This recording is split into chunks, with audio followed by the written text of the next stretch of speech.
গাজায় ফিলিস্তিনিদের সঙ্গে হওয়া অপরাধ নিয়ে চোখ বন্ধ রেখেছে বিশ্ব।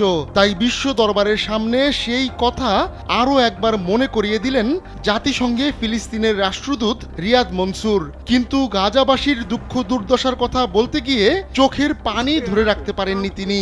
এক পর্যায়ে কেঁদেই ফেলেন মনসুর।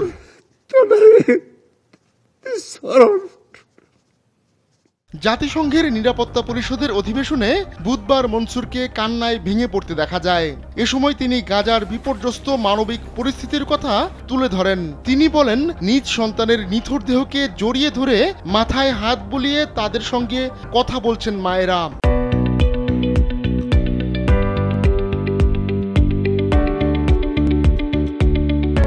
তাদের কাছে ক্ষমা চাইছে। এমন দৃশ্য অসহনীয়। এমন ভয়াবহতা কিভাবে কেউ সহ্য করতে পারে? আগুন এবং ক্ষুধা ফিলিস্তিনি শিশুদের গিলে খাচ্ছে বলেও সতর্ক করে দেন মনসুর। ১.৫ বছরের বেশি সময় ধরে চলা যুদ্ধে বহু মানুষ গাজা ছাড়া হয়েছেন। মৃত্যু হয়েছে ১.৫ লাখের বেশি মানুষের। গেল ২০২৩ সালের ৭ অক্টোবর ইসরায়েলে ফিলিস্তিনি যোদ্ধাদের হামলার পর প্রতিশোধ নিতে অভিযান শুরু করে তেল আবিব। এতে গাজার অধিকাংশ এলাকা মাটির সঙ্গে মিশে গেছে।